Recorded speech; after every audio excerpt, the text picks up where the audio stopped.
Maria Ressa is the CEO and executive editor of Rappler, a social news network in the Philippines. Maria has been a journalist in Asia for more than 25 years, most of them as CNN's bureau chief in Manila, then Jakarta. Despite documenting some of the world's worst disasters and uprisings in Southeast Asia, she believes in the goodness of human nature and in the transformative powers of media and technology.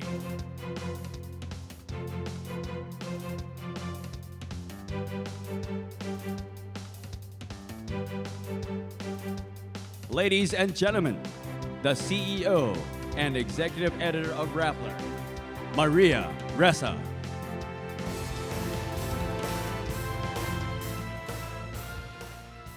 Hello, good afternoon. I hope you all had a great lunch. It was such a packed room, and I love this venue. But I only have 7 minutes, so I will quickly take you through the ideas that are rocking our world. For me, Rappler is a little more than 3.5 years old, and we've done things with technology that I would never have thought possible with media. Let me take you through. Let's start here. How can we actually move our world, right? What is the big difference that's there? And it's really this, that line of disruption. And I think you've heard a lot of CEOs speaking this morning, and you'll hear more. Nick's right after me, actually. You see this. Media companies in the past grew in a linear manner. If you grew 10% the next year, that's fantastic. But with technology, with social media, which has an exponential growth curve, you can actually take it and see that area of disruption. Rappler isn't quite in that hockey stick, but it spans in that area of disruption, meaning our growth rates are much higher than you would have expected from traditional media. What triggered it? Social media. And I want to show you both the good and the bad of social media, and they're all on this slide. On the right side, you can kind of see this community that formed. Did you know that the largest Twitter movement, a global movement that happened on Twitter, happened here in the Philippines? 41 million tweets in a 24-hour period. That cloud there is full of Filipinos tweeting about Aldab. Right? We do it. We do it for Aldab. So I always wonder, could we do it for more than Aldab? Probably the most virulent, let's call it evil. If Aldab is full of love, the left side is full of hate. This group posts more than 200,000 pieces of social media content in a day. And it has brought more than 30,000 fighters in a little more than 3 years to Syria and Iraq, ISIS. I'd say they're better than most organizations in how they handle social media. It's important to look at this because of this. What happens on social media is only the tip of the iceberg. And social media is a game changer because it's literally playing with your emotions and rewiring your brains.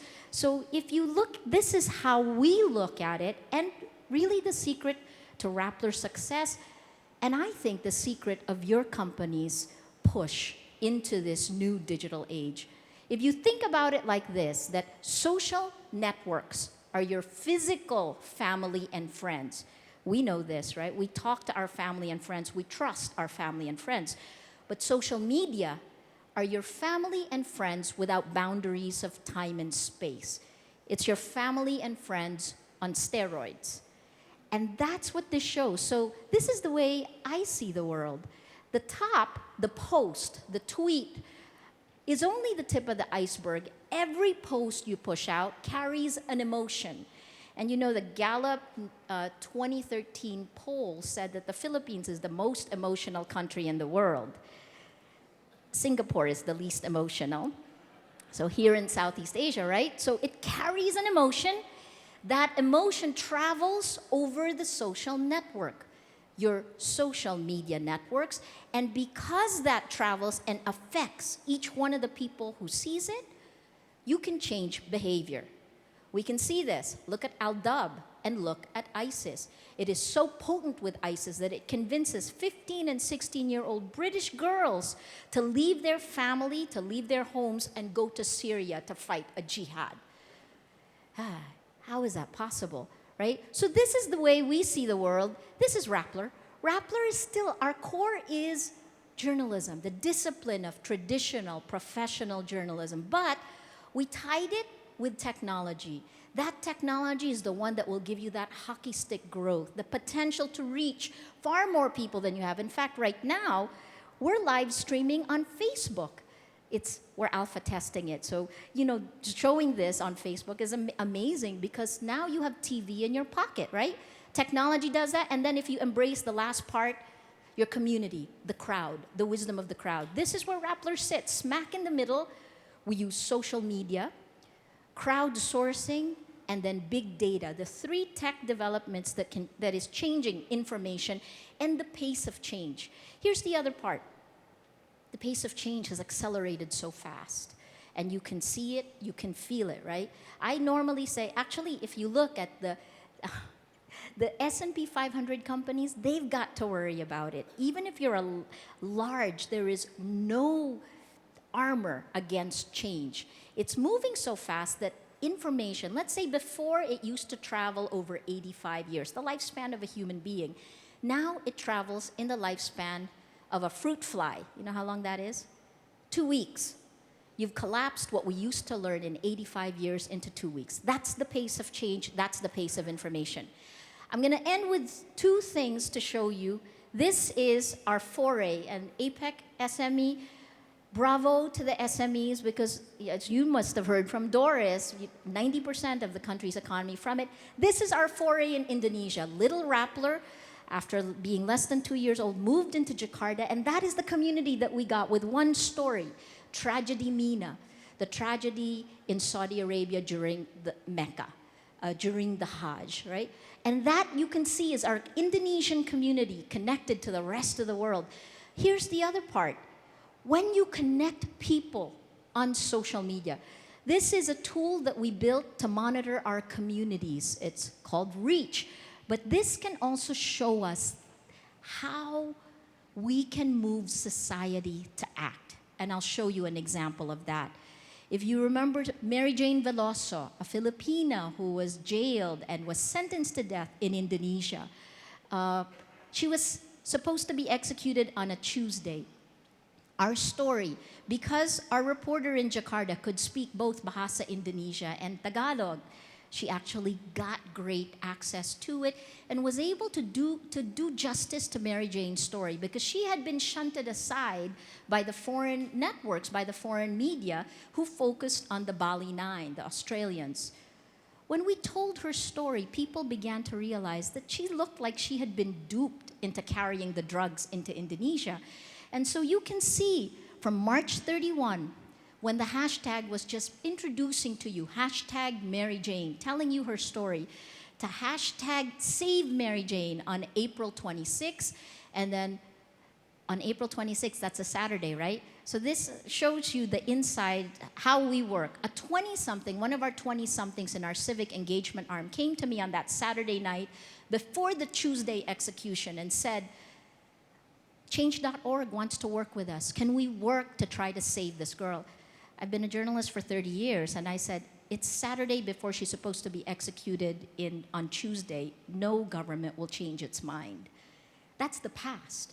Well, the 20-somethings proved me wrong.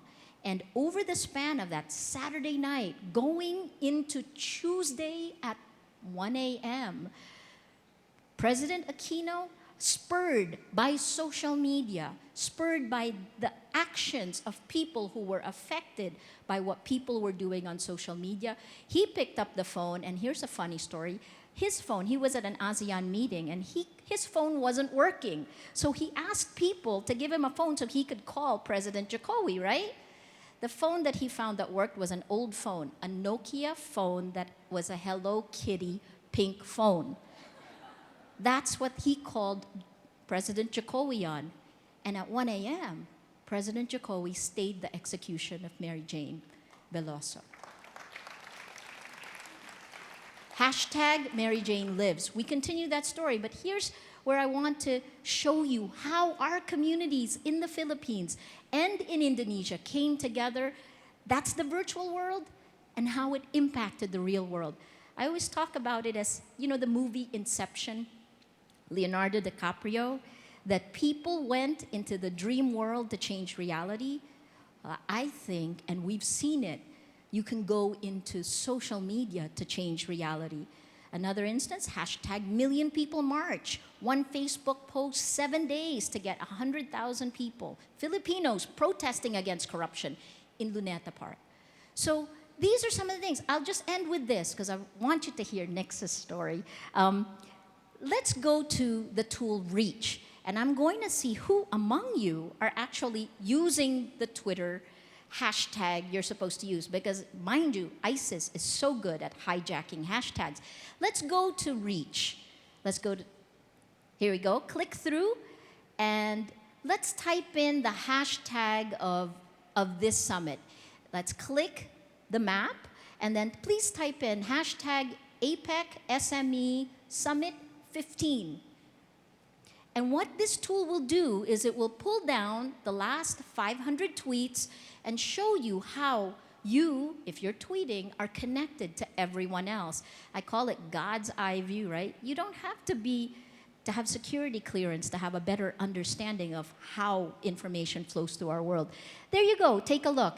APEC SME. Let's click one. Let's click. Go ahead, and you can see which accounts are there, right? And you can see which ones are influencing the dialogue. Tony Fernandez, of course he's there. Let's go to another one. Oh, that's me. I'm sure Davila is there because she has so many Twitter followers. Sorry, Karen Davila. Let's look at one more. Guys, are you not a young millennial audience? Why is this so tiny? Right? That is the power of this technology. That is the power of social media, of big data. It gives us greater new insights for things that we can do together. You can harness the crowd. You can change your world. That's the idea behind Rappler. Thank you. Thank you, Ms. Ressa.